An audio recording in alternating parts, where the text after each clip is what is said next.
Hey, Nick. Hey, buddy. What do you call a fake noodle? What do you call a fake noodle? An impasta. Ah.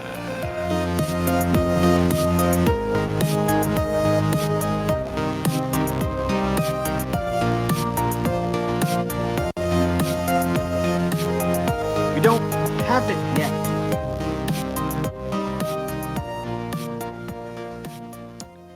Hello, everybody, and thank you for joining us on March 10th, 2026 for your favorite podcast, We Don't Have It Yet. I am Wyatt. I am here with my good buddy, Nick. How you doing, Nick? I've been better. The kid infected me, so now I got the flu that he was carrying around last week. But I'm here, man. You We're know, here. you're just like your childhood hero, Cal Ripken. You're playing through injury here. I You're am not an going to miss a Iron beat. Man. That You is are. correct. And I have the same male pattern baldness as Cal Ripken occurring on top of my head, too, so it works out. I assume you don't have the feud that he has with Kevin Costner, though. Oh, is that a thing? I didn't even know that was a thing. Oh, you don't? Oh, well, we won't get into it today, but try to remind me next week, and I can tell you the fun story about that. I would love to hear that. Kevin Costner kind of sucks, but I'm not sure Cal's like the greatest guy behind closed doors either, so I'd love to hear all about this. All right, so let's get into it this week because like you said, you're not feeling super well, so I wanna be respectful of your time here. It's Mario Day. It is Mario Day, and we're going to talk about that. We've got a question that I posed to you earlier this week that I've kind of been mulling over in my brain for a while now. What game made you want to be a gamer? Like, not necessarily the first game that you played, but what's the game that you played and you're like, oh yeah, this is going to be a lifelong thing. I also tried the McDonald's Big Arch because apparently every person on every podcast everywhere is doing this. And our good friend Joe bought me a Yeah, Big it was Arch, so I his. kind of had to try it. Yeah, you got a free combo. We've got our Chump of the Week. I have played Slay the Spire 2, the early access version, which I'd like to talk about, and we've got our backlog Buster Brothers assignments. So getting into it, Mario Day, it is March 10th. Nintendo, as usual, is doing so much for Mario here. I have spent every day of the last 2 weeks at the bus stop explaining to 10-year-old boys not to get their hopes up about Mario Day. And they're like, no, you don't understand. This is the one. We're going to get a new 3D Mario and the world is going to be good again. And I'm like, guys, I just don't want you to get your hopes up here because chances are they're going to do nothing. No, they're going to do it this time. And Well, sadly, here we are. hey, Nintendo did announce that they're bringing out Mario Tennis and Mario Clash for the Virtual Boy and the Mario versus Donkey Kong GBA game for Mario Day. So, I I saw that they mean, have the Maribel Park or whatever it is for Super oh Mario yeah, Wonder. Yeah, the so this DLC pack or whatever, and a Nintendo Switch 2 version. yep, I can't yep. believe that they're actually still trying to get away with this crap, man. I mean, It's fair Nintendo. enough, I guess, on a Mario game, but it's just like, how long can you pull this string? You got Switch, you got to pull from a whole catalog of games that nobody played, so you just had great games sitting there that you could just port over to the Switch from the Wii U. But now it feels like they're doing that from the Switch. The Switch sold 140 million units or whatever. People played those games, man. The most, I believe it's the most purchased Nintendo console of all time. Oh, definitely the most Nintendo one. I think it's battling with PS2 as the most successful console of all time at this point, isn't it? It is. I don't know how close it is, but I know PS2 definitely got propped up by South America for a long time because it Oh was yeah, selling down there forever. Brazil. Yep. Yep. The Genesis effect or the Mega Drive. Those are both huge in Brazil. But yeah, it's a bummer. Like the Mario Day is an internet thing. I think it was Yes. born of the internet, so Nintendo just kind of goes along with it. But they could have embraced it by this point to the tune of something better than here's 5-year-old games for $45 on sale instead of 60 or something like that. I was gonna say that's the other thing that Nintendo did, which they usually do on Mario Day, is they discounted a bunch of different Switch Mario games down between I think, like you said, like $30 and $45, which one of them I actually thought about getting, but we have a whole segment called Backlog Buster Brothers. I probably For don't games that need we to haven't gotten add to. to it. Yeah. Yeah, Well, but speaking of Mario Wonder, I still haven't finished that one. I am very close. That's a game that we've been playing through for a video game night. Every once in a while, if not enough people show up, there's one person that shows up every week, and I'll ask them like, "You want to play the game I have, scheduled for this week, or do you want to play some more Just want to play Mario some Wonder?" Mario. Yeah, and they're like, "Let's finish up Mario." So I think if we get one more session of that, I believe we're on the last world there. So I'll Yeah. finally be able to knock that one off my list, even though I bought it, I think, day of with the plans of playing through it, and it enjoyed a nice space on my shelf for a while. That's one of my better library finds, actually. You As got that far at as the library? Yeah, I got that for $5 at a library sale. Jeez. That was a lucky one for sure. You don't come Ah. across those ones too often. Most of the time it's, Xbox 360 and PS2 games and stuff. Well, now it's like PS4, but I was gonna say now you're probably getting PS. I think you're getting a lot of PS4 and probably Xbox One at this point. yeah, they all seem to be dumping their Xbox One stuff, which is good for me.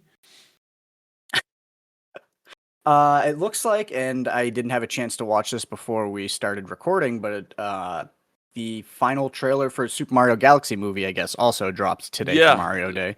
So I think it actually came out late last night because I sent it to my wife. She was upstairs with our sick kid who's in turn gotten me sick. So I was laying down on the couch downstairs and they were doing bed upstairs and I was like, "Oh, final Mario trailer." Did you see who is voicing Yoshi and who is voicing everyone's favorite Super Mario Brothers 2 character, Wart? Who's Wart? Remind me. He's like the giant. He's the big bad at the end of Super Mario Brothers 2. He's like the frog looking. Oh Yeah. yeah. I saw Donald Glover is going to be Yoshi. And, Yeah. I Louis, mean, I'm fine with that. Luis Guzman's playing Wart. Love that. Luis Me Guzman's too. one of my favorite actors Yeah, I of the love past that guy. 30 years. That's He pleases me to no end. Yoshi being Donald Glover is, I don't know, probably kind of whatever, isn't it? He just goes, Yoshi! Does he really talk? that's the question. I mean, Yeah. I haven't watched the trailer, so I didn't see if he's said anything more than Yoshi. But maybe they will surprise us with. Well, Yoshi's how- like kind of like the dog of the Mario world, Yes. is he not? Yeah. Pretty much. And the only time I can recall him speaking was in the Super Mario World cartoon, and he was annoying as shizen. He was basically the old Link from the Adventure of Zelda. It was something Cartoon. like, "Wow, Yoshi Yeah. don't like this," and it's like, "Shut up!" I can't believe I remember that. I am surprised. I actually think I have the entire series because I believe it was like 8 episodes actually on DVD that I bought off, or probably I think I got it from a thrift store many years ago for a couple bucks. Yeah, this is not the Super Mario Super Show that people might be No, thinking no. of with This Captain was Lou a Super Albano. Mario This is World Super Mario World cartoon, Yeah, which was not as well loved. it's because it was terrible, I think. But Well, I mean, people love a lot of terrible things if we're being honest. this is very true. But no, it definitely didn't hit that. Like, I don't think it hit that nostalgia pocket for basically our generation, I guess. yeah, I mean, you asked leading into this next segment, as Mario Day is pretty news free. You asked me earlier in the week, do you recall after our conversation last week about movies that I'm watching with my kid, and we'll have more follow up about that next week. But you asked me if I could remember the games that kind of made me want to, still be sticking with this and talking about it as a hobby 40 odd years later, right? Yeah. I can't. I mean, I think I told you this is a pretty boring answer, but I can't possibly get over the impact that Super Mario Brothers had when I first saw it, which was a kindergarten birthday of my next door neighbor who got given like the action set NES. And I can just remember like a party full of 5-year-olds gathered around a 13-inch television, just in awe of Mario Brothers. The first games I can remember playing were at my uncle and aunt's house, and they had a 2600, and they had Pac-Man and pinball. And I very vividly remember playing those what, I couldn't have been more than 4 or 5, So probably. that must have been the start of your pinball love then. I mean, maybe, man, maybe. I don't think the ball physics are really that great in the 2600 version. It's difficult. I'm sure there are a million examples, especially once you get, just a few years on from my introduction to Nintendo. But I'd be really hard pressed to come up with a better example than the first Mario.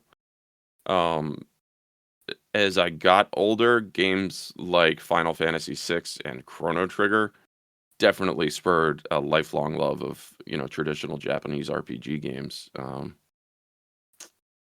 Street Fighter 2 and the arcade scene around it and Mortal Kombat had to have made some level of impact for sure.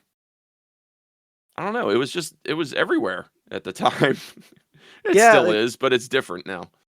you're only a few years older than me, but it's kind of funny because it's enough where our answers differ and our first experiences I differ. don't even know how old or what our age difference is, like 5 I, years? I honestly don't know either. I just know that you're in your 40s and I am not. I was born in '83. I was born in '88. So yeah, half a Okay. decade, especially in this, pocket of video games, the death of video games to the comeback of Nintendo and, video games coming back again.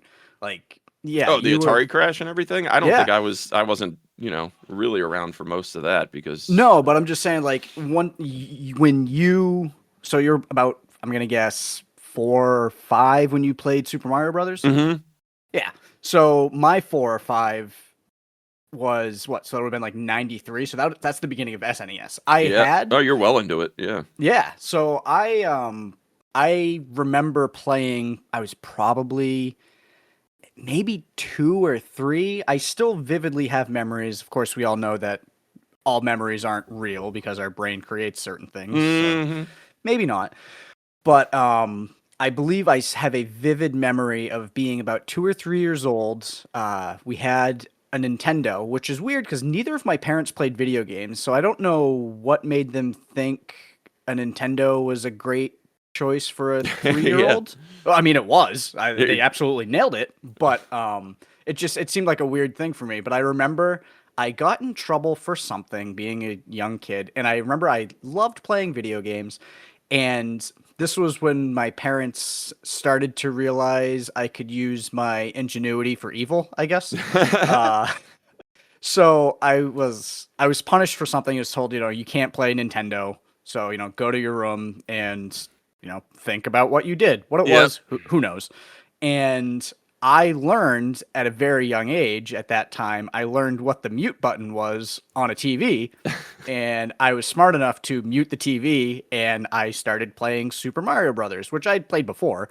But I think I made it like 15 minutes until both my parents realized it was very quiet in A my little too bedroom. quiet in there. Yeah. So they popped in and there I am hunched over, the small TV playing Super Mario Brothers, which I'm sure I probably got into some more trouble for, but also I'm sure they were a little impressed that little Wyatt thought of that. Well, you're But really sparking some memories here for me because I grew up in a household that Nintendo specifically was like strictly forbidden.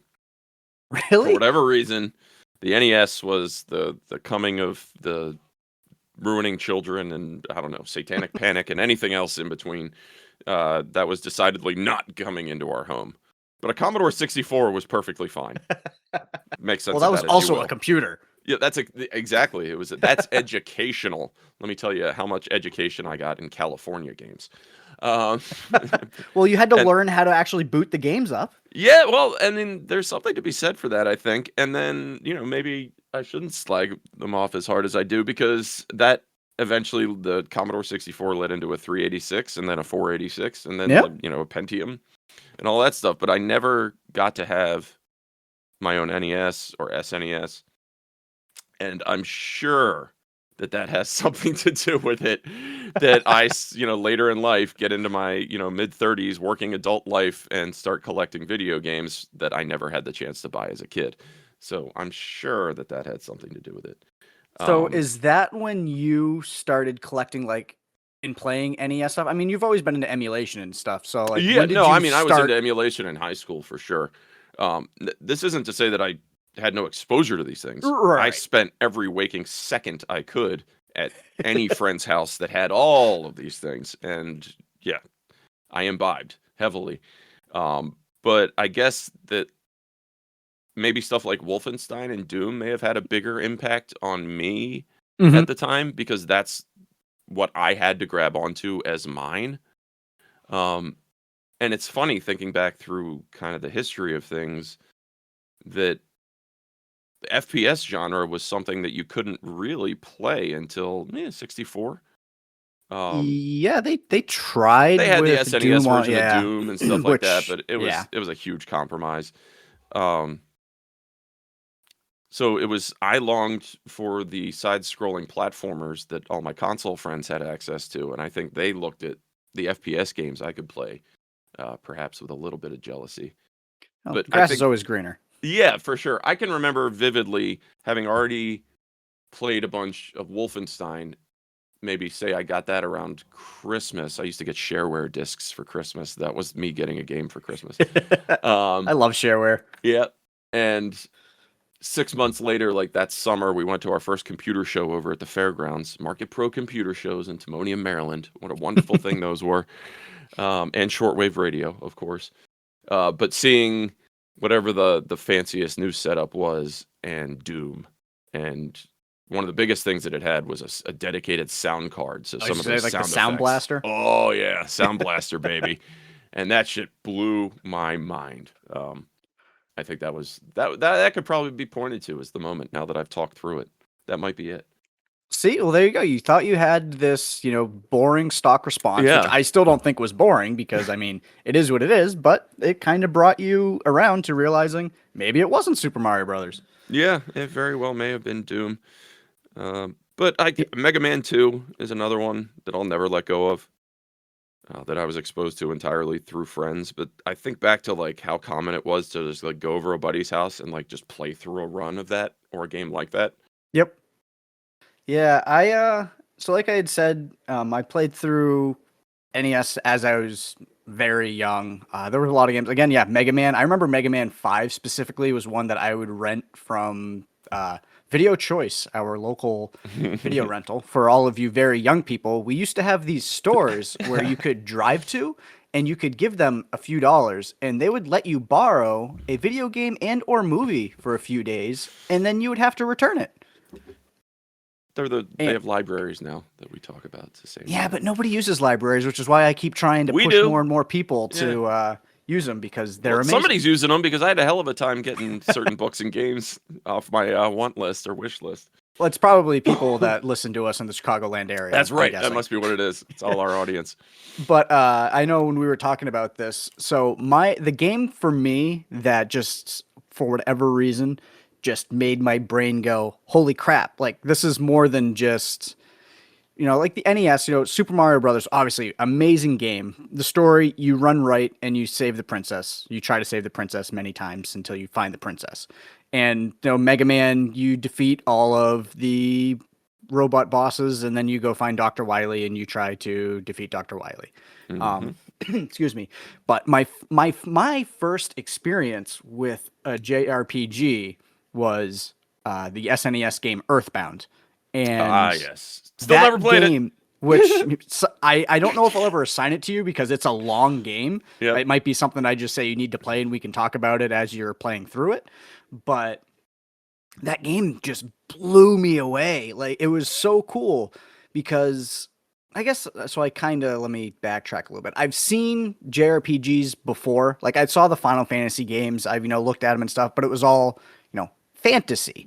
And when I was 7, 8 years old, of course that kind of is the pocket for sci-fi fantasy stuff. That was never really my bag, but seeing this JRPG that you were just kids who were about my age and you were walking around a normal world that has gone all weird fighting, you fight trees that have become sentient, you fight cops that have gone mad, you fight a bicycle, like you just all these random things that you fight. And like it just drew me in. I'm like, holy crap, this story is so cool. Like, oh, you can name the characters. Look, I'm the main character of this game. Like, I'm not playing Mario, I'm playing Wyatt. Like, Ugh. Oh God, the childish joy that you could get out of naming your characters stupid things. Yeah, that was probably when I hit my early teens when, you started having like fart as. Yeah, yeah, yeah.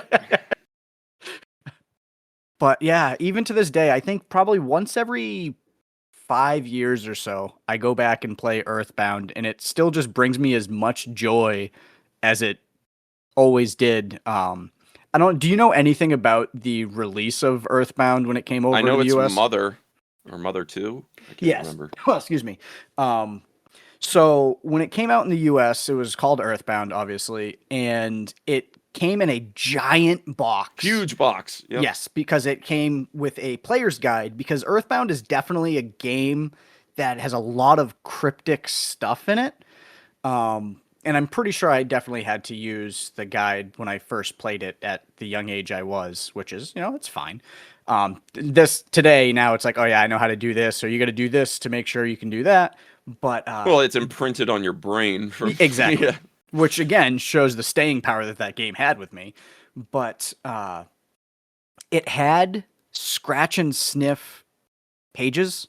It was either scratch and sniff pages in the strategy guide, or it came with like scratch and sniff cards. I remember And those. Now, did yes, those come out for other stuff too, or am I just remembering that out of other people's Nintendo powers or something? that's the only thing I can think of. It's entirely possible it came out for other things, but I specifically remember that there was a scratch and sniff that supposedly smelled like vomit.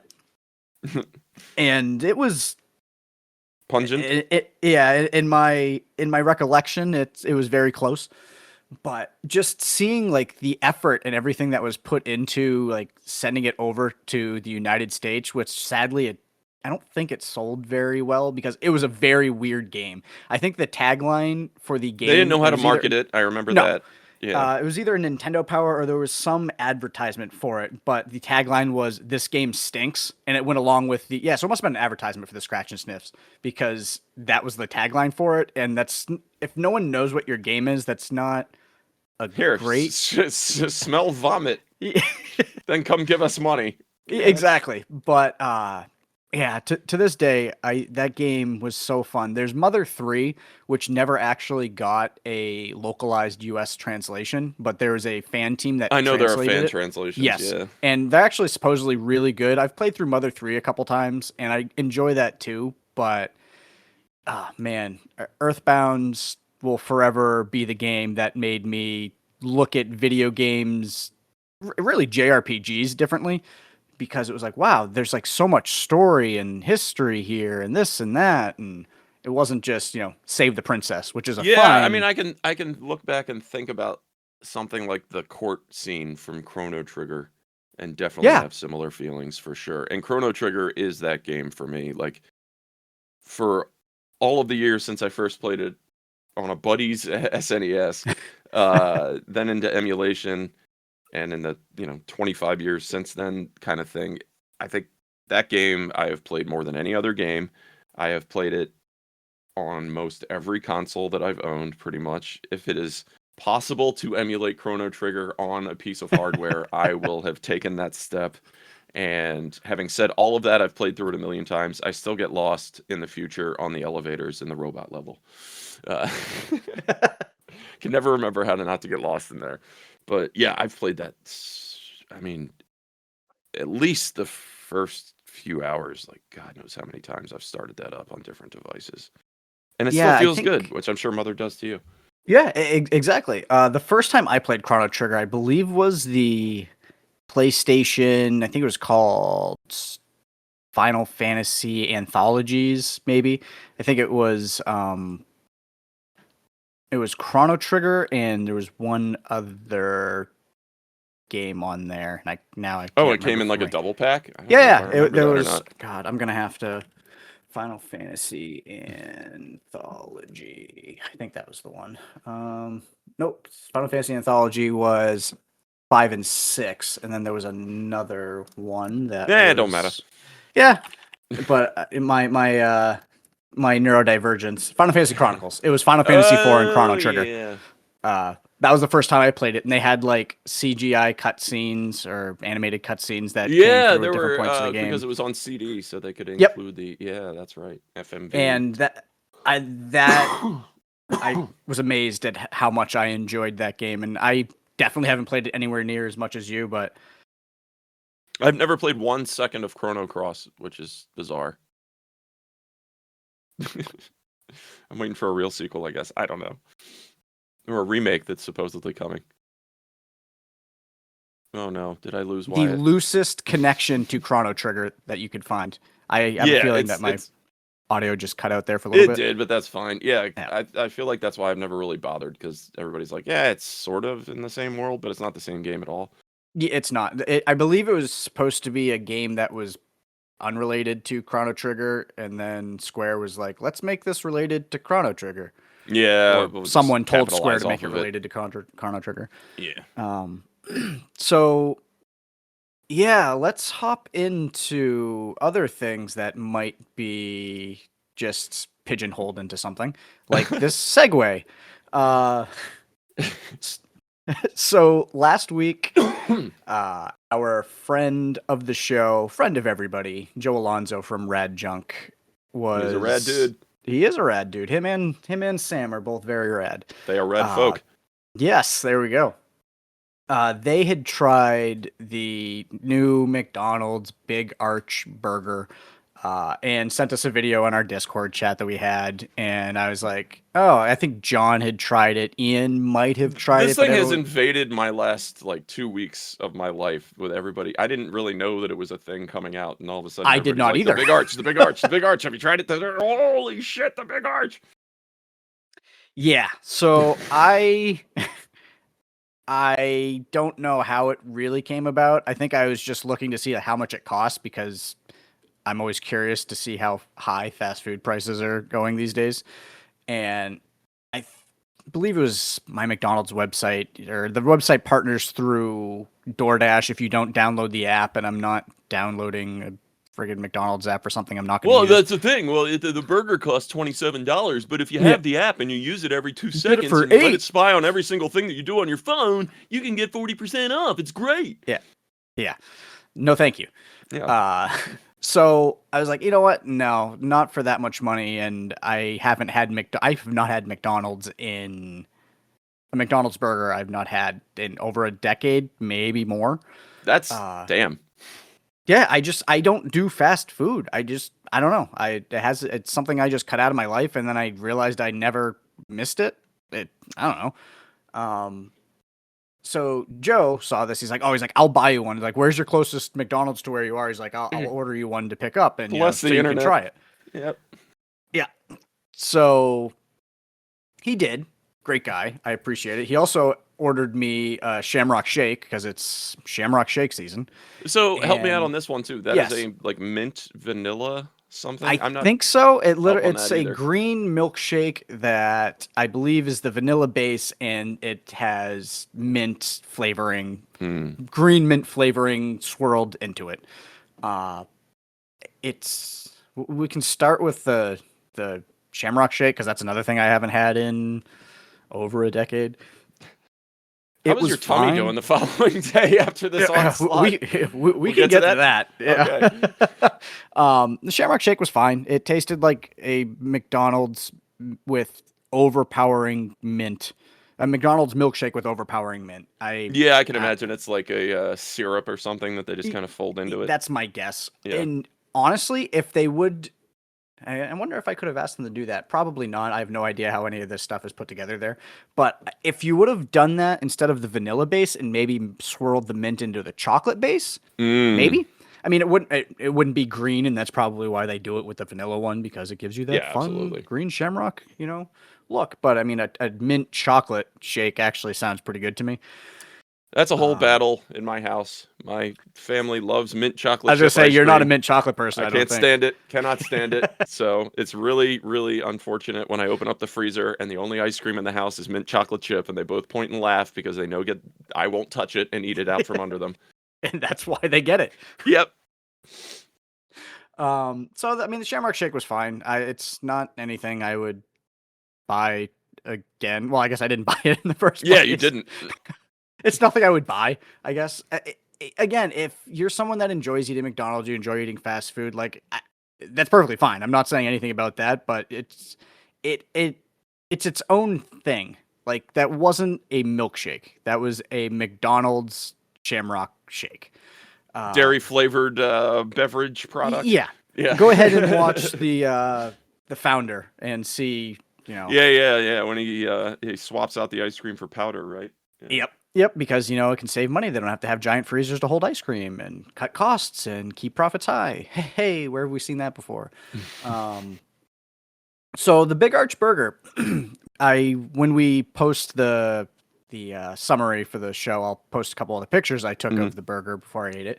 I was super impressed when I opened up the box. Like it looked like a good like a very well made burger. Not what I was expecting. I saw this picture and it was like of commercial level quality. Yeah, in its construction.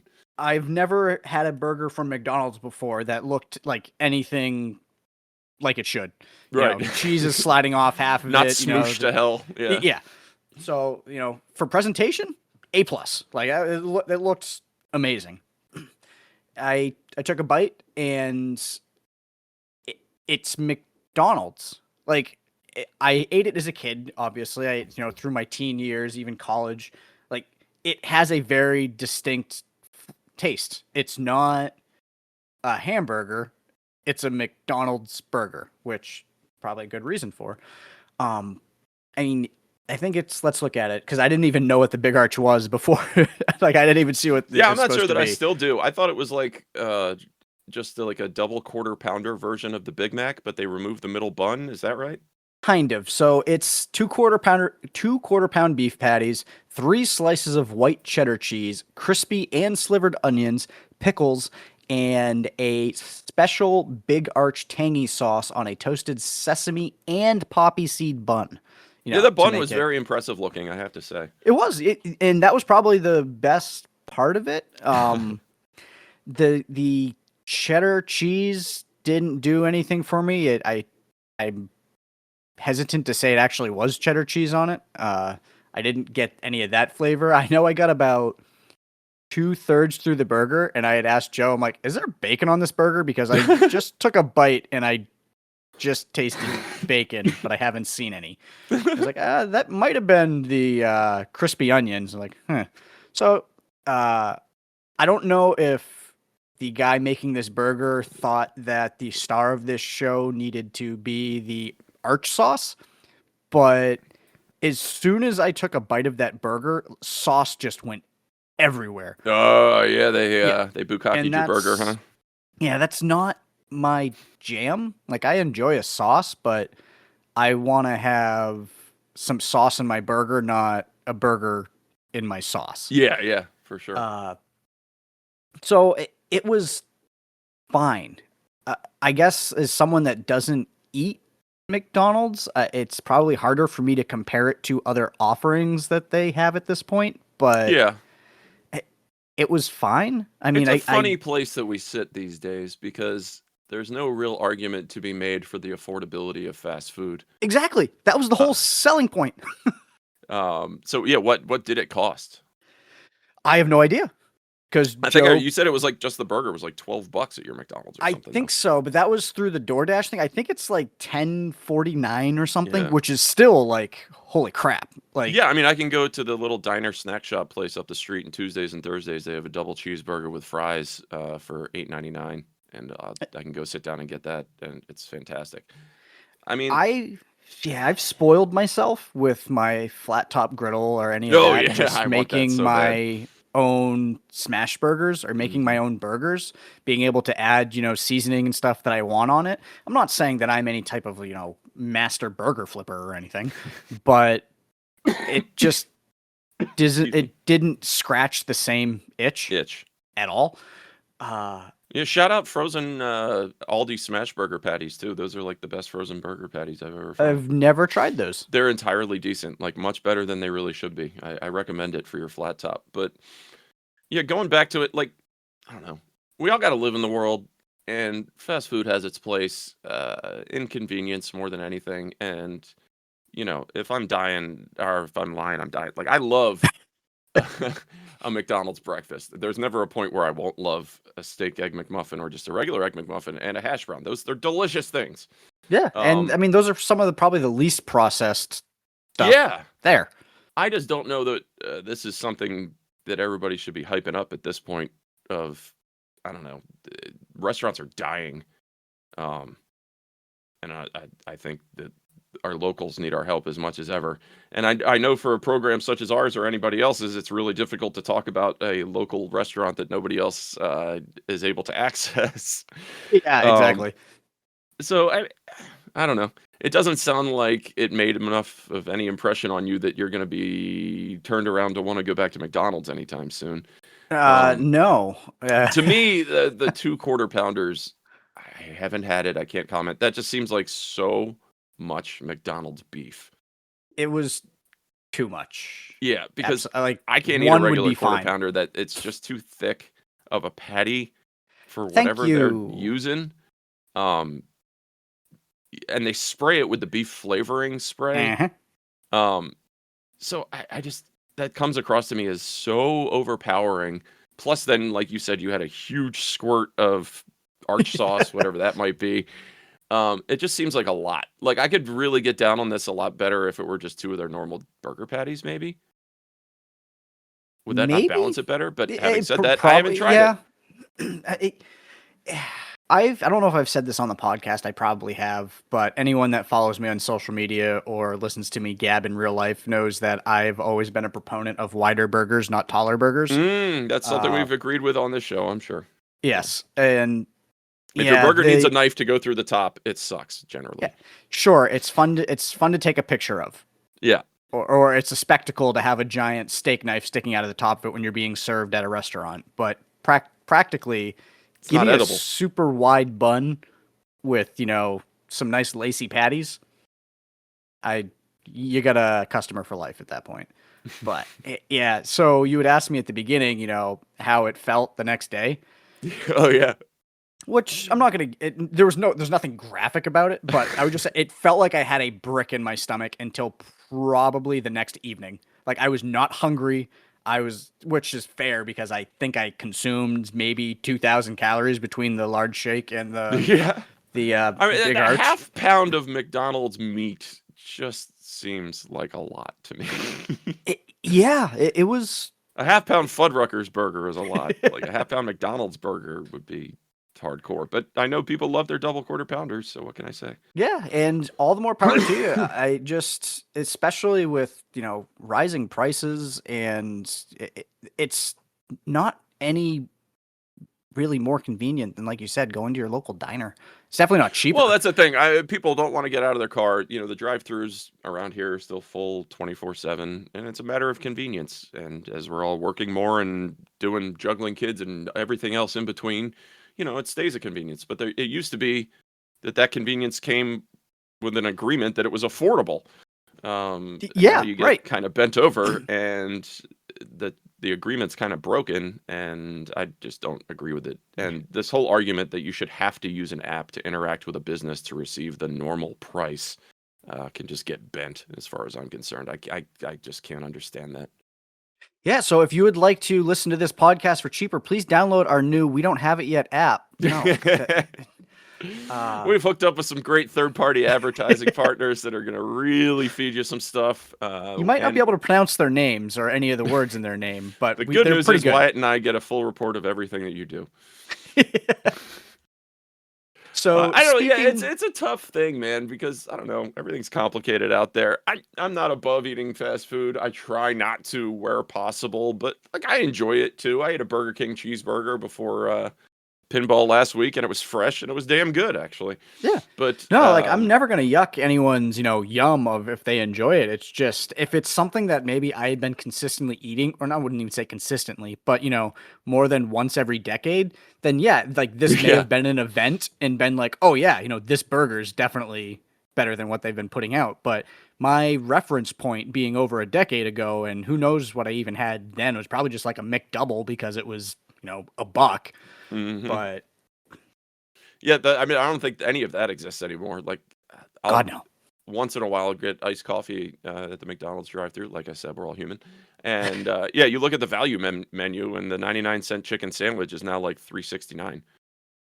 Yep. It's horrible. Yeah, I think from what I've seen, and this is just dumb advertisement that somehow ends up across my, my eyes, is it seems like Wendy's might be the only ones that are still kind of doing a type of Oh yeah, they can like do like the actual value $5 thing. box or whatever. Then you don't need the app for that. Yeah, that's good. But Yeah, I think they have they're like a closing $4, across the $5, country. $8 or something. But yeah, it's I don't know. I guess if I get mod I sticks with all dips.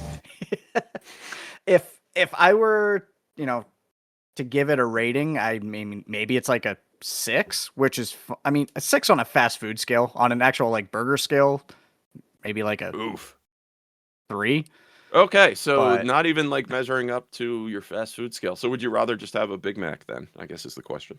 I think so. I like Yeah. the tangy sauce. I guess because I didn't even talk about that. The tangy sauce, I don't know. It tasted like a kind of tangy mayonnaise. Oh yeah, I mean, I'm sure it's Thousand Island and mayo or something, There combination in definitely there wasn't any somewhere. Thousand Islands in the Big Arch sauce. I like the idea of the crispy and raw onions. I have to Yeah. say, I think that's a great idea for textural and flavor contrast. Yeah, the crispy onion, I can't really give too much of like a review on because I think I had 3 of them sprinkled on the sandwich. Oh, lame. Yeah, which, whatever. But yeah, I don't know. If you want to get it, go ahead and get it while it's still here. I'm sure it's not going to be something that they sell all the time, but don't be going out of your way and buying one because you think you're going to be getting a great burger. Fair enough. Yeah, and that's at this point it feels like this is a thing that people are going out of their way to experience, kind of thing. Oh, you have to try it. Yeah. It's the TikTok generation, the crumble cookies, the everything, like you need to try this, and then everyone's posting about it online. And of course, we are not helping matters here by also doing the same going thing. right along with it. Exactly, but that's exactly what it is. It's a hype train. You get enough people that post it online, and then you get the FOMO of other people that go, "Oh well, I got to try this." Yeah, and you kind of end up doing their advertising for them, which is kind of crazy. Yeah. Even the CEO, that viral video of him, taking a dainty little bite. Like, could that have been planned to do that? Most likely, because look at how much more traction that picked up by him doing that. Like, oh yeah, I saw that clip. Didn't he like spit the chicken sandwich out like slyly into his napkin too? That was cute. it was something. Yeah, I know that I'm very tired of seeing all these response videos of yeah. this CEO now taking a bite of their food, like as if I'm the it's in CEO of any way Burger genuine. King, and I'm gonna take a big bite of my Whopper. Cool, good job, dude. Yeah. So, this is a product that you're selling to people, right? Showing that you're able to eat it isn't really like a great. Thank you. Yeah. That's been my argument. Like, you're the CEO of this company. It shouldn't be impressive that you use the product that you're in charge of. Like, yeah, or refer to hell? food as product, I guess, is also a thing. But yeah, I'm tired of talking about McDonald's. I Me had too. a That was steak way too long of a McMuffin segment last on week, that. and it was damn good. So I can't say that I'm above any of it. But yeah, I could take a miss on the Well, big arch. let's, I'm glad you got to experience it though, because now I Yeah, don't have to me do it. too. I did. Like I said, I can push out another decade before I have to have McDonald's again, so that's good. So you were telling me last week, let's move into our Hello. favorite segment that we didn't get to last week, that I believe your alma mater may Chippity have... chump. Yeah, your alma mater may have kind of ticked you off a little bit. Yeah. So last week was fundraising week, because I guess it's homecoming. Or wait, what's the spring? Is that homecoming? I can't remember. Anyway, black and gold rush week is what they call it. Is that, I don't know, fundraising? I think they're always fundraising. I graduated from there 21 years ago, and they've never stopped asking me for money. But they used to like call me and say, "Hey, it's so and so from your department, and let me know, or we're here to let you know all the cool stuff that's going on in the world of English and the writing programs that we're doing. And if you have any money and you'd like to donate, da da da da da da." I got an email last week that they've launched an autonomous virtual engagement officer. Sam, an autonomous AI virtual engagement officer.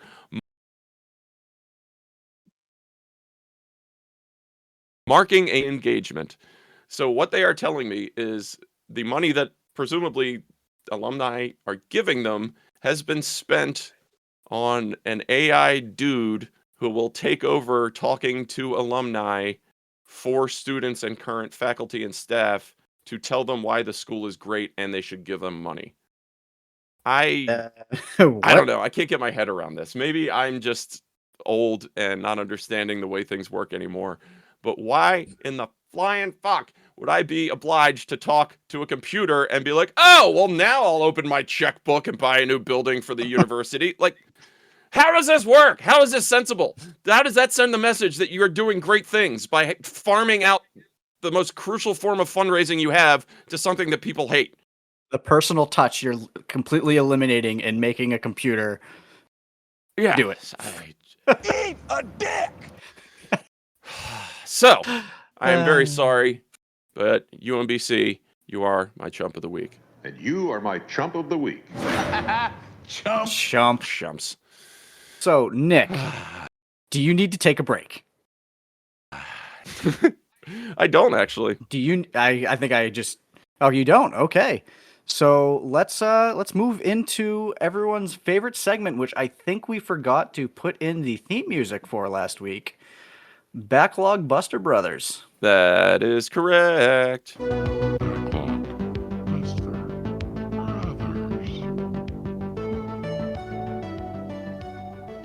Backlog Buster Brothers, the segment where Nick and I dive into our respective backlogs and try to make a little bit of headway. So for those unfamiliar, each week I will assign Nick either a movie or a game. Nick will assign me the opposite, and we come back and discuss and move forward with our lives. So this week, let's start with you, since the movie you assigned we both watched, and we can discuss that after. But I assigned you either a Gen 1 Pokemon game or a Gen 1 remake of a Pokemon game. You sure did. My first ever Pokemon experience. Yes. So I'm curious to see how it holds up for you, not having, the nostalgia goggles on and playing it as an adult. So how was your first Pokemon experience? No experience with it as a kid. I mean, you can't not be aware of Pokemon. Like, I know who, Pikachu and Jigglypuff and everybody are. But yeah, never played one of the games. They'd always kind of pass me by. This is harkening right back to, I think, kind of the age difference here. But I played Pokemon, is it Let's Go Pikachu on the Switch? Yep. Picked that up at the library. And so that is a remake of the very first Pokemon game, Pokemon Yellow on Game Boy. I'm waiting for you to correct me on any of this. Yeah, I guess I'm a little confused. I didn't really know what to expect or what this game is. Obviously, I know that you collect different monsters and use them to fight against each other. I'm about 4 hours into this, I think. And I'm not sure that I still really understand where it's going. Or what. So there's a lot of... What have you done, I should ask? Okay, so I wander around between different villages and walk up to creatures that like a 10-second thing of the ball capturing them, or sometimes they pop out. It doesn't capture them. And then I continue doing that and just keep collecting. Sometimes me to a real fight in which I throw my Pokemon that I've collected out into the battle and tell them what to do and beat their Pokemon. And then you can go to gyms and beat the gym master guy and collect, I guess, stones or rocks, and then that unlocks badges. Yeah, that's it, badges, and that unlocks Pokemon League, which is where I'm at. This feels, and maybe it is, and I'm just a jerk. It feels like JRPG light. Like this was intended for children as like your first intro. It's going. No, I mean, I think that's exactly what it was meant to be when it first came over to the US and even being released in Japan. It's a very beginner friendly I mean, I'm going to say that and we're going to get crapped all over. It's a Yeah, what are you gonna very do? it's a low entry point for people in JRPGs. There's a Yeah, I lot mean to it's very mastering much it, like but here's a fire guy. I use the water against him. Like, and that's standard RPG rules kind of thing, yes, but that's about as deep as things really seem to go from what I've played so far. pretty Um much. I mean, and you're there's not not far off. really a huge story going on in this one. No, the Um idea is you want to defeat the Elite Four and you want to be the very best that no one ever was. right. Um So I guess maybe I was expecting more of a narrative-driven, kind of big, grand Yeah, no, Final Fantasy type experience, no. and it's just not that. It's very much, I mean, it's a collector game with some RPG kind of on the side. Yeah. Um, there are a couple things I very much didn't like. Getting to the map on the Switch remake is a real pain, in Hmm. so much as that you have to like press Y, then navigate to a menu, and then you can open the map. Whereas start and select just don't do anything. So that makes no sense to me. Um, yeah, getting around, I found that there was a lot of places in the game where it was just like annoying that they've blocked your path because it's very Game Boy level design. So it's not really the fault of modernism. It's just the way things were kind of back then. It feels a lot like that kind of Link's Awakening type layout. Hmm. Um, and I found myself treading over the same paths over and over again because I couldn't find the one little break where I could go through there now because it wasn't blocked off. I don't know.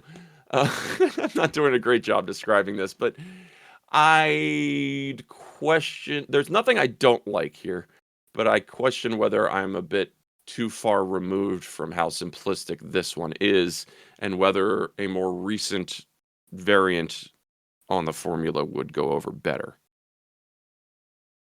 Is that And fair? yeah, no, I mean that might be kind of fun maybe sometime in the near future, seeing if we can get you to play one of the newer releases in the Pokemon series Yeah, I just mean, this is to a broken record. I keep saying this stuff, but I swear it's true. Like, I will keep chipping away at this as I go, but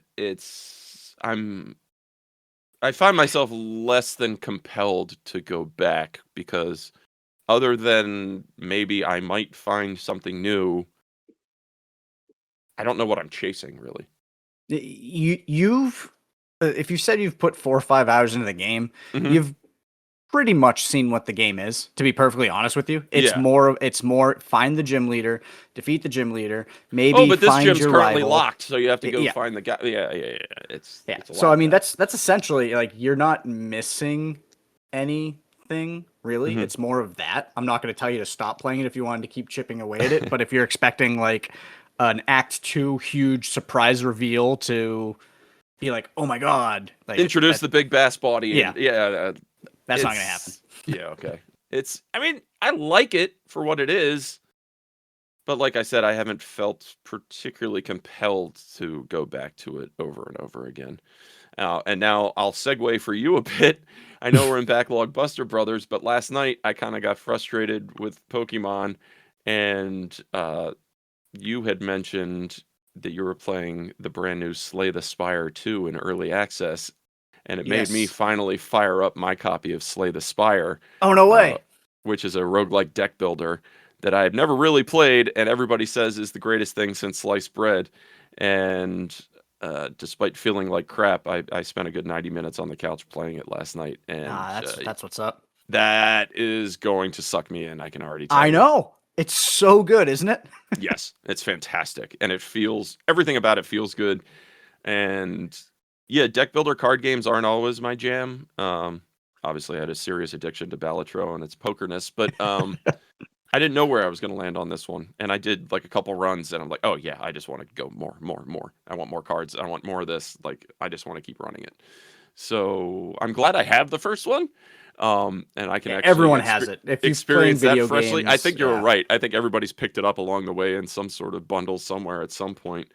Um, but that's a perfect segue for you to tell me all about Slay the Spire 2, since I believe most of the people out there have probably played the first one. Yeah, so quick overview for anyone. I know you gave a very quick overview. So Slay the Spire, a roguelike deck builder. You play as, and correct me if I'm wrong. I know in the second one you have 5 characters that you can unlock. I think there's 4 characters in the first one. I have 3 so far, so that would Yeah, certainly make I sense. think you unlock one more. I believe. I could be Okay. wrong. But you choose one of a numerous amount of characters, and the idea is you're climbing this spire and trying to defeat, the evil entity that is causing the different characters different problems that all have their own reasons for wanting to go after and, slay the spire. Mhm. And you every time you defeat an enemy, you get to choose a new card, which grants you new abilities. You have energy that you can use each turn. That, each card takes a certain amount of energy. You have cards that can give you more energy. You can obtain relics, which do different modifiers to you and or enemies. Yeah, it's Uh, weird actually because for me, having played, what was it, Marvel Rivals, mhm. that was probably my best introduction into this game, whereas I imagine it went the other way for a lot of people. Oh, are you talking about Marvel Snap? Snap, excuse me. Yeah, Yeah, not yeah. Rivals. Rivals is the Hero game, hero shooter. yeah, the Yeah, one that nuts to I that. don't know if you and I played. I played with someone and I didn't We really played it care for one it. night, and I was like, all Is right, that what yeah, it was? that's Yeah. enough of this. Yeah, We get to play as Roger the Land Shark, I think, and that was pretty that's much my right. favorite part. So Slay the Spire 2 is a lot more of that. You have 5 characters to unlock. From what I remember, I believe you have 3 characters from the original game, and there's 2 brand new characters. It's more of the same, honestly. But when you're building on something that was so universally loved, that's not a Not a bad bad thing. thing. Yeah. The game's still in early access, so it's kind of funny. I don't know if there's any cards, but there are different unlocks you can get depending on how well you do with each of your runs. And there's just placeholder like MS Paint art on some of them. And honestly, I enjoy some of the kind of crappy drawings that The they put. placeholders are better. Yeah. Yeah, I could see Yeah. that. And they all say placeholder on it too to, let you know that this isn't a finished product. But it's kind of funny seeing, like, oh, this is supposed to be a Kraken. And it's just like, it kind of looks like a 14-year-old drew Trogdor in MS Paint. Well, yeah, So, that I mean, I'd be all over that. Just leave the Trogdor. yeah, exactly. Exactly. The game is more the same thing. You're trying to make it up the spire. You're trying to slay the spire. You've got new characters. You're collecting cards. You're completing a run, or you're dying, and you get progress for how far you go, which in turn unlocks more cards that can make your character more powerful if you get them, so on and so forth.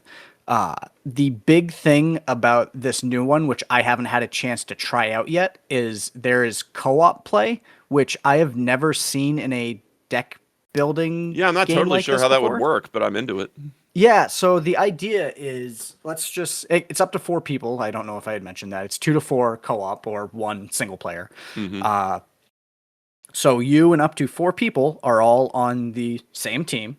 You all have your own cards, you all have your own energy, you all have your own life, and you're facing the enemies. To compensate, the enemies have, their HP is juiced up if you have, 4 people there. Otherwise, you're just gonna run right through them like it's nothing.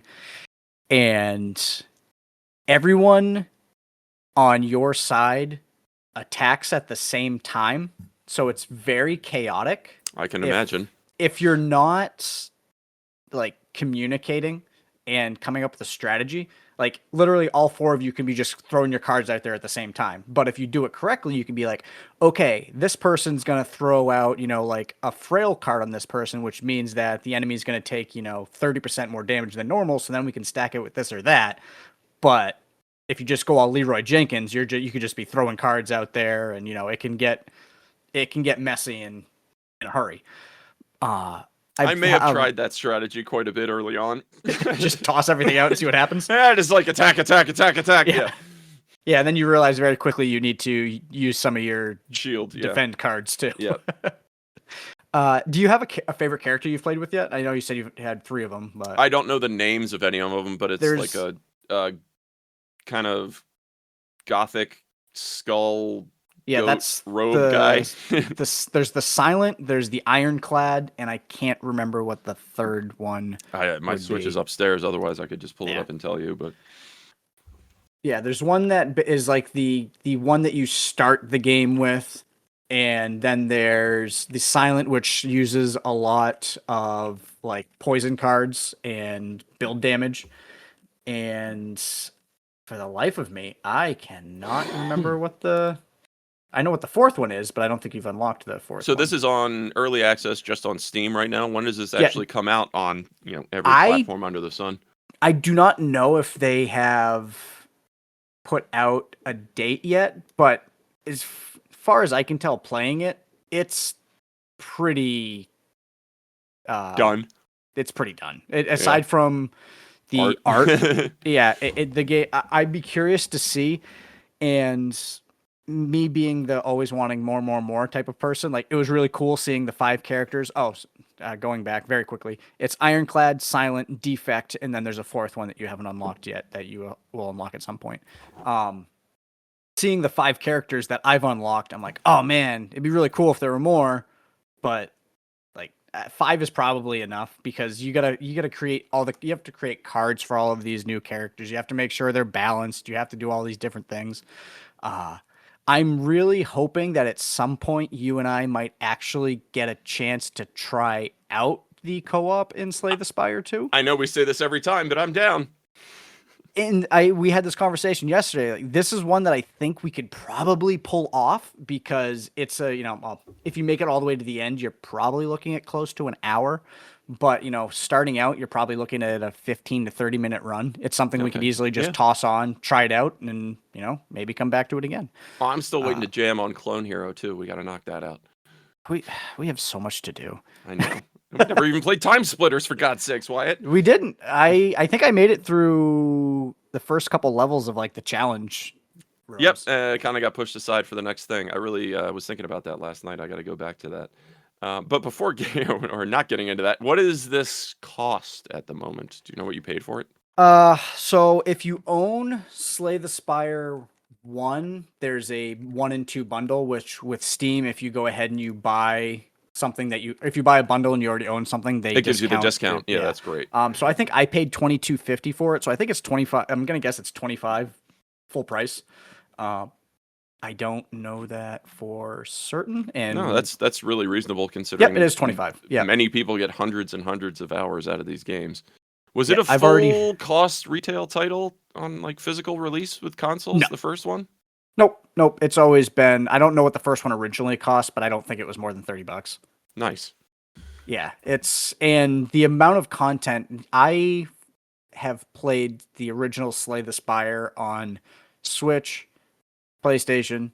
I originally played it on Xbox because it was on Game Pass, and then I played through it on either Epic Games or Steam. And I've put, I would guess, over 100 hours into it since it on mobile for everybody out there too. Oh, mobile. So. Yes, I also bought it on mobile. There you go. I had a flight somewhere or something. I was like, you know what? I had some like leftover Google rewards money or whatever. Yep. And I was like, I'm just going to buy Slay the Spire. And it was a great use of my money because that game is just so fun. Yeah, I can tell you already that it's going to be let's check in and do a run real quick. Yeah. One of those types of games. Yeah, we have a lot of overlap, so I was pretty confident that you would feel the same way about it that I did. Yeah, so I wasn't expecting to end here on this segment, but Pokemon, yeah, I get it. Cool. Slay the Spire. That's got me.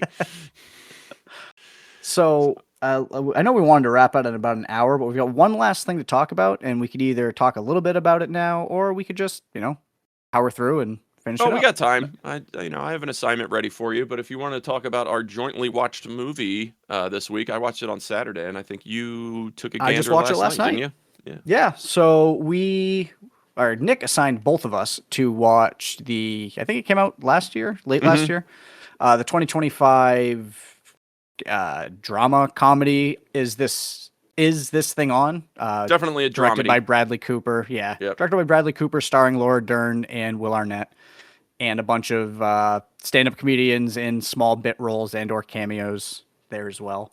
The idea, very quickly, is Will Arnett and Laura Dern are in a failed marriage. They are deciding to get a divorce. Will Arnett has moved out. Will Arnett Dern. Yep. Did I You got to cut start out? that over, I think, because you cut out like a goodness. Great. Awesome. I hate this thing. All right. 3, Just start. 2, 1. So, Is This Thing On is a dramedy, a comedy drama starring Will Arnett and Laura Dern. It is directed by Bradley Cooper. The idea is Arnett and Dern have been separated. They're looking like they're going to be going through a divorce. They've seemed like they've been in an unhappy marriage for quite a while. We don't see what's really going on in the background. We just see the beginnings There's of years. yeah. 26 years, I think they said, they'd been The together. movie like opens with her just brushing her teeth while he's in the shower, and she just like stops all of a sudden, is like they're now separated, kind of thing. Yeah. I think you also just cut out there, so I don't know if my internet Oh is goodness, going to crap now. dual Comcasts, but Yeah. no. So yeah, we pick up with him moving into an apartment and kind of figuring out what his life is now without, living with his wife in his home that he's established, and now he's just kind of in a 1-bedroom apartment, and he's kind of wandering the city one night, and they've decided that it's over, and he's like, well, I'm gonna go get a drink, and ends up wandering into a stand-up club. Yep. And his $15 cover at the door, but if he's on the list, that he doesn't have to pay the cover. Being on the list means you're going to get up there for open mic night. So he originally, I think, does it just to avoid having to pay a cover at the bar. Yep, he just wanted a drink, so he said, you know Yeah. what, screw it, I'm going to put my name down, go get a drink. And ends up kind of not pouring his heart out, but being very open about everything shitty going on in his life, and that he's going through a divorce. Yeah, and he kind of finds a community and catharsis, I think, in everything with comedy, and then that plays into how it affects his other relationships in his life, etc., etc. Something of a middle-age crisis story, I guess. Yeah, I would say also that. not For both of them, both characters. certainly for both of them, because they're trying to like figure out, who they are. Who they are now. She used to be this volleyball Olympian when she was young, and now she's faded away from all of that and has just become kind of a mom, which she questions, is that enough for her? And I think that that's on the other side with him. He's a finance guy that gets nothing out of his job, and so now he finds this comedy thing. There's a lot of cliches in here, but a lot of stuff that wasn't at the same time. Yeah. It I was yes. I was actually pleasantly surprised with it. I was expecting Bradley Cooper's character to be in it a lot more, just because it was Bradley Cooper and he directed it, and I thought he would play a bigger role. I think I'll come the right amount out he and was said in it, I could have used much less of him. I was fine. His character, his name is Balls, Yeah. which they never really even touch on, is like a flunky actor guy who gets a gig every once in a blue moon and thinks that that's a career and is supported by his wife, and et cetera, et cetera. I could have used a lot less of Bradley Cooper and a lot more of the supporting cast at the comedy shows. Yeah, Bradley Cooper's character, I was fine with the amount that he was in it, but it definitely seemed like it was kind of a character that was shoehorned in there. He was giving him a place to play. He was giving himself a place to play. He's the director. Exactly, and that's why he was in there, and he was literally there for comedic effect. Yeah. The way we first see him is in a comedic way, where it's like who's this Joker? Yeah, he's a bit of a flunky. He's high all the time. Like, we catch him at their child's birthday party, and he's like holding their Labrador. Yeah, I did enjoy that part. Yeah, that was funny. And he's like, I didn't know I was holding the dog. Yeah. They told me not to hold the dog. I didn't know I was holding the dog. That was funny. I don't know. Will Arnett is fantastic in this. Laura Dern is too. Laura Dern definitely really is. good in this. What the part of this movie that I really enjoyed was showing how they're going through all this heady stuff, but they are able to communicate like adults.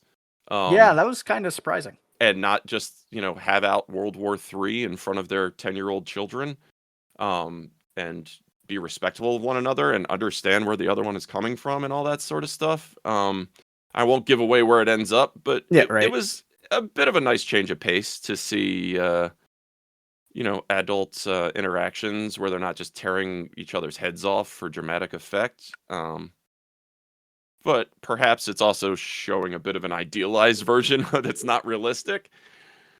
Um, there's a lot of really close shots with Will Arnett on stage doing stand up too, and you're really, I think, supposed to be taking a look at his psyche as this broken man kind of thing. I enjoyed all of that very much. And you know what I really enjoyed with those close ups? Will Arnett still has his real teeth. Such a shocking thing to see in a modern Hollywood film. An actor that has their own teeth and is willing to show them on film. It's really refreshing. Yeah, Overall, I liked it better than I was probably expecting. It's not cookie cutter necessarily. It does some fun things. It's a solid 7. Very watchable Friday evening movie. I think that's a fair assessment. I really enjoyed, I don't know if you noticed, until probably 20-25 minutes into the movie, and I was curious if it was going to be throughout the whole thing or not. There was no soundtrack. The entire start of the movie, it was background sounds. It was, it made you sit with the characters. There was no soundtrack to, There was move no you into like how you're supposed to ratcheting up the feel. tension music kind Yeah. of thing to let you know how you're supposed to feel. And yeah, I did notice that, and I'm only just thinking of it now that you're saying it. It's done to great effect, actually. It is. And I believe, and I'd have to go back and watch it to double check, but we do start to hear music, but I think it starts a little after Will Arnett's character starts doing the stand up and stuff. Like, it seems like the Mhm. music starts to move with, like, things are happening, either it's, playing along with the psyche, but the music is used more as the movie goes on. Mhm. And obviously, not to totally go into it, but even starting at the beginning, Will Arnett and Laura Dern have 2 kids, and they're practicing music for a band, and it kind of culminates in a band performance. So it's kind of cool to see how it starts with nothing, and then you Mhm. see that growth, and the usage of the music I thought was really, Under really Pressure, good. Queen and Bowie. Yeah. Uh, I thought the cinematography was great. Like you said, the close up shots of the characters, I think. Yeah, it wasn't like a fisheye lens, but it was No. something kind of akin to that, where it was really up in his face. So you're kind of feeling that intensity of him being on stage. I think that's what they were going for. Yeah, and you could see, like you said, you see into his psyche a little bit into it, and uh, his character, Will Arnett's character, like, he's really bad at it at first, and then he gets a little bit better. He does, bad at the other points, and you can see on his character's face like how things are going. Like, you could see Mhm. into his thought process as to why some of these things are coming out that he's saying. And there's one scene where he basically just lets it go, and that was a really uncomfortable scene. Yeah, he Uh, crashes out a bit, and yeah, 100%. Like, something bad happens, he goes up, and it's not even a comedy set. He is literally just dumping all of his issues on this audience that is very confused as to where the comedy is. Mhm. There, we didn't mention that everyone's favorite quarterback, Peyton Manning, is in this movie for about 5 minutes. Yeah, well, I was really worried about that going in, but he actually works fine for his role. He's just playing Peyton Manning, As I really. say, he's Peyton Manning. Yeah. But yeah, he wasn't too, overly out there with it. I really did enjoy the movie. Some of Will Arnett's jokes in character as he's doing stand up were pretty funny.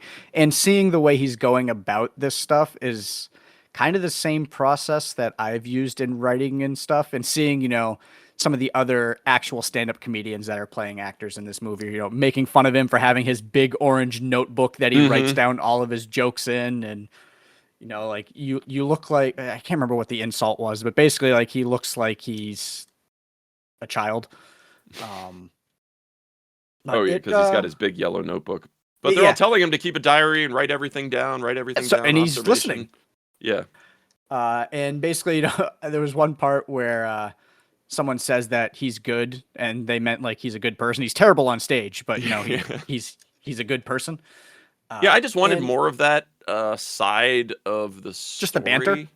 Yeah, and just more of the comedy club stuff, honestly, more of the fun comedy club stuff. Because, all right, like Amy Sedaris is here, and she's not really used.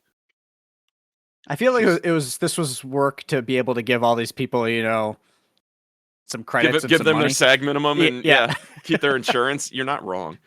Yeah, maybe. And I mean, I think it was a fun and at times uncomfortable movie. I did really enjoy it, and like you had said, the dynamic between these two going through a divorce and being able to navigate it with two kids, and you do see the strain points and the pressure points there. It is Yeah, kind I of got my blood flowing.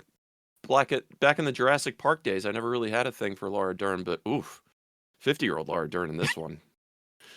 My middle-aged Now you self was see it? paying attention. Oh, she's a fox, man. but yeah, it was interesting to see the dynamic between the two characters going through a divorce. And I think it was a nice way of showing that, not all issues within a marriage or even, a marriage falling apart is going to be these stylized, knockdown, drag out, screaming matches all the time. Like you can see the strain between the two characters, and despite the fact that they're That's why it's acting, successful. yes, Yeah. that the fact that they're acting civil with each other, you can just see the like disappointment and resentment there. But we're here for the children. Let's play Yeah, nice. I mean, I was thinking back to a couple of years ago. There was that Scarlett Johansson and Adam Driver movie Oh, that I God, think was yeah. just called The Divorce, and I mean, it was I think it just was Love that's all it Story, or was. I something, think not was Love them, Story. yeah, them screaming at each other, and it was just like the most Oscar baity thing that ever happened. And Marriage Story. A Marriage Story. There you go. Yep. I have no interest in watching that, but Yeah. this, where they treat each other like adults and they still respect each other. It was that part of it was very refreshing. And maybe there's people out there that need to hear that message that it's okay to be decent, even if you're going through a divorce with this person. It doesn't have to turn into a knuckle dragging war kind of thing. Which is funny because we just watched the very opposite of that not too long ago, where it actually did turn into a complete violent war with the Olivia Colman movie. Oh yeah, escaping the me at War of the moment. Roses. War of the Roses. Or what was that one just called? The Roses, I think that one. Yeah, was The called. Roses. Yeah, based on the War of the Roses. But, yeah, definitely kind of the opposite of the way that one ends up. But I will think say there's plenty to enjoy here. Like I said, C's get degrees. This is a 7 out of 10. It's a fine way to spend 90 minutes. 2 hours actually, just about on Was the it? nose. Oh, there Yep. you go. It actually moved pretty quickly. It did. I would say, yeah, it was the length of the movie was good. I would probably put it around that 7, maybe a little bit higher. I don't like to do decimal points like 7.2, but like 7 to 7.5, I'm happy to live in. I will say my favorite, probably underrated actor in the movie was the Volkswagen ID Buzz that Yeah, he Barnett buys. comes home after the separation with a shiny new Wyatt The new- Dreammobile, right? Yeah, the new Volkswagen minivan. It's the electric one. Yep. And the double doors that are automatic. It was pretty slick. It was. Part of me was like, oh man, why aren't I need to see more of the interior of this van. Why are they not showing off more of this? And then I realized I wasn't watching a commercial for, I mean, I was literally like, that's the only reason why that vehicle is in the movie. But I don't know. I wasn't expecting to see it. And then when it popped up, I was kind of like, ooh. Who was actually great in this? A very small bit part was is it Kieran Hines? Oh yeah, the Irish actor who plays the dad. Yep. I can never place what I know him from, but every time he pops up, I'm like, oh, that guy's great in everything. Probably There Will Be Blood, but he was in a bunch of stuff. My guess is probably There Will Be Blood. I'm looking at a bunch of other stuff, and I don't recognize most of it. Maybe The Sum of All Fears.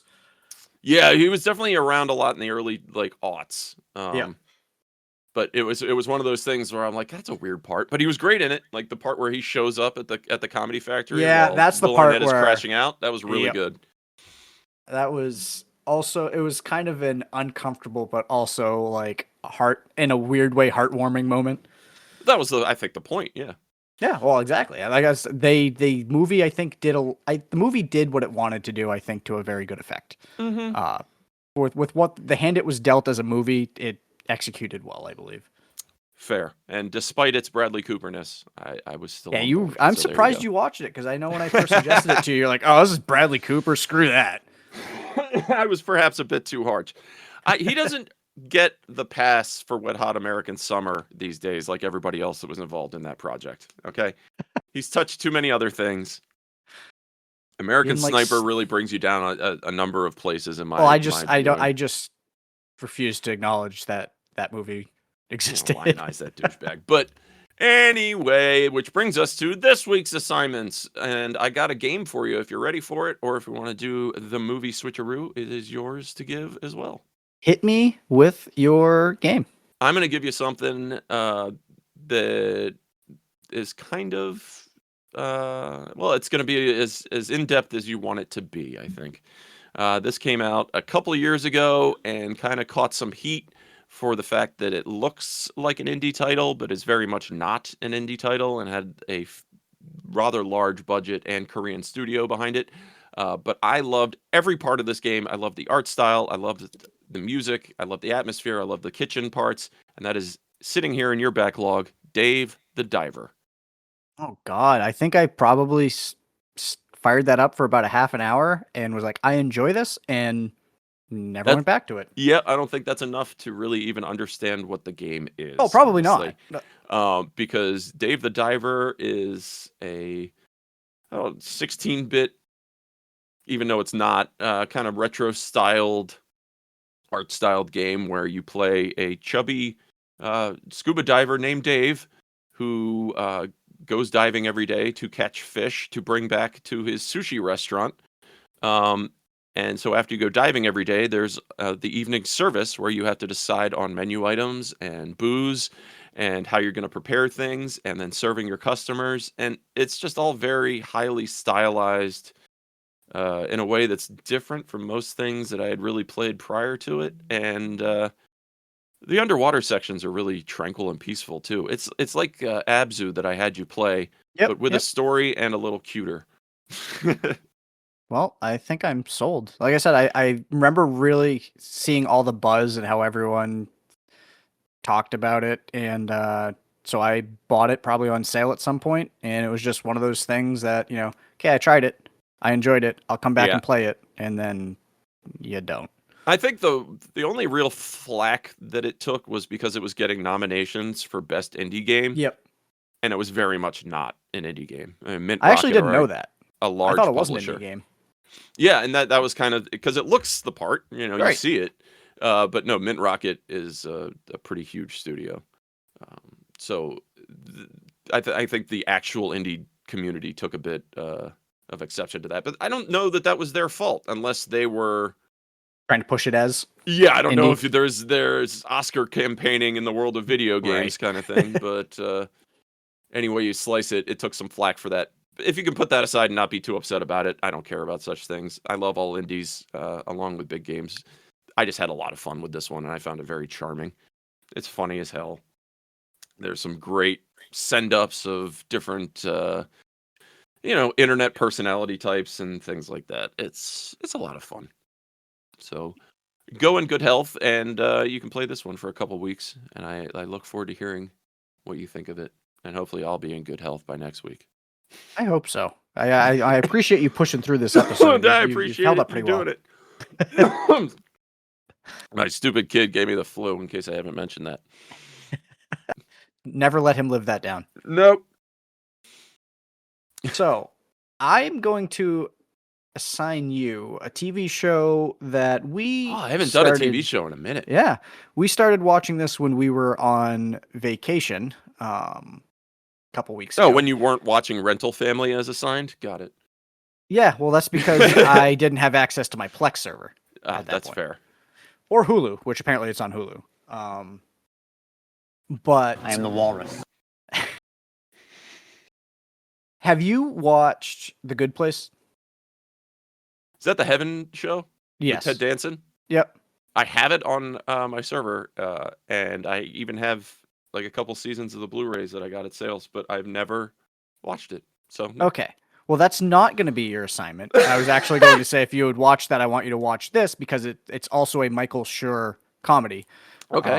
Michael Schur, who I believe did Parks and Rec. He played Mose on The Office. I think he was involved in Brooklyn Nine-Nine. A very prolific comedy writer. Yeah, he was point. one of the head writers on The Office too, wasn't he? And an EP. Yeah. Yep. So him and his good buddy from The Good Place, Ted Danson, teamed up for another comedy, which apparently was only on Netflix. And that's why I hadn't watched it before, because I hadn't heard anything really about it until we had access to a Netflix account when we were off on vacation. And I stumbled upon it and went, Oh, yeah, you got to love those Marriott properties or Airbnbs where you get to use the auto login. Yeah, well, this was actually the people that owned the bed and breakfast just There you leave go. their account logged in so you can use it. Yep, It was that like one always of the works. perks. So it is a show called A Man on the Inside. It again stars Ted Danson, Mary Elizabeth Ellis, who plays the waitress from It's Always Sunny. Charlie's wife. Yeah, Stephanie Beatrice from Brooklyn Nine-Nine and from Twisted Metal and many other things. She This plays has 2 seasons already. I've never even heard of this. I hadn't either. I had not either. Sally Struthers plays in the first season. And You're kidding me. No, Oh my she's God. awesome in that. Like it's a very cool mixture of people. So the idea, at least in the first season, is Ted Danson's character was a engineering professor for Yeah, I many, see a many byline years. right here. A retired professor gets a new lease on life when a private investigator hires him to go undercover inside a San Francisco retirement home. Yes. So Ted Danson's character needs to find a hobby. His wife dies recently, and he basically has just been puttering around. He doesn't know what to do. His wife was his whole life. They were together for 60 some odd years, 50 some odd years. And his daughter essentially tells him, like, you need to find something to do. And Ted Danson's character finds a want ad in the newspapers, responds to it. He gets hired to investigate something at an assisted living home, and hilarity ensues. And Ted Danson has to be, He's older than I thought. I mean, I know he's got to be 80. He's 78, Yeah. and you That makes wouldn't sense. the way he still moves and the way like he doesn't. He's a young 78. Yeah, I mean, yeah, fair. But, Sam Malone was 40 years ago. I know. I was happy to see. If you get a chance, I would definitely say watch the Good Place. Maybe I'll assign it to you again at some point. But you don't need to watch it to see this. There was something about that stopped me from getting into it, and I can't remember what it was. Was that one of those shows where it was like, yeah, the first season sucks, but if you stick with it, The first it gets season, yeah, the first season doesn't suck, but you do need to see the first season for the rest of the show to make sense. The first season's Fair. probably the weakest season, but that's still not saying like, it's not bad. It's just the first season the sets whole up the rest setup of the is that series. it occurs in heaven, right? Yes. That's the whole. Okay, yeah, I can get on board with that. That sounds fun. So I would definitely highly recommend watching that. Like I said, you don't need to watch that to see a Man on the Inside, but the idea was just like this was a Michael Schur, Ted Danson property, and then clearly those two enjoyed working together. So when Michael Schur got another sitcom, he decided to bring Ted Danson back, and Ted Danson was great in The Good Place, and I think him and the supporting cast in A Man on the Inside is enjoyable. Both seasons, there's 2 seasons out now. Both seasons are 8 episodes each. I think they're like 22-minute episodes. So, I mean, it's a fairly quick watch. We blew through the first season in, I don't know, 2.5 days or so. But I think you'll really enjoy it. Yeah, I'll check it out. I'm down. This is a Netflix. Is there physical of any sort that I should check at the doubt library, it. or should I just? Netflix doesn't really do anything physical anymore. That's So a problem. I suppose I- I'll just be able to have to find it through certain ways. you might be able to find it on someone's server that you have access to. I'm not that sure. I know, a guy, but maybe even a host. Yeah, okay. Maybe. I'll look into that. Okay. But if anyone asks, it's not me. Never. So I think, we went a little over the hour we wanted to go, but I think we touched everything we wanted to, which is pretty nice when we're able to do that. Yeah, we didn't fall too And far off the mark or too many tangents. And sorry to everybody for the way I sound. I've been fighting not coughing for this entire hour plus. you've done a great job. But yeah, hopefully I'll be back. Thank you, Dayquil and hot coffee. But hopefully I'll be back to full speed next week. Yeah, and I appreciate everyone, listening to another episode. Next week, I think we're going to start another giveaway. Oh yeah, for sure. All right, so the devices, they keep coming, and I'm stacking them, and I have too many as it is, kids. So we're gonna keep giving these things away. So hopefully we can build something of an audience. But the last winner was Greg, who came away with an R36T Max, and I happen to have another one of those. So we're gonna do another one, and maybe we'll make a thing of it once a month or twice a month, maybe. Who knows? I'm too lazy to sell stuff, and I like giving stuff away, so we'll do it. And what do we want to say? Next week, it'll be happening, and you'll be listening for the secret code word of the week, a la Pee-wee or something. Yeah, I think that's a good idea. Let's mix our love for Pee Wee Herman in with our giveaways, There you and go. we'll probably do the same type of thing. Show us you're subscribed to the show. Follow us on Blue Sky. We'll go more into it next week. But Yeah, maybe we could do an extra, ticket in the hat kind of thing if you're Yeah. reposting on Blue Sky or what have you. But yeah, we'll work it out. Like I said, we don't have to get this one right because I got plenty more. We'll figure it we out. don't have it yet. Yeah, indeed. All right, so thanks again, everyone, for listening. For Nick, I'm Wyatt, and we hope you guys have a great week. Love y'all. Bye-bye.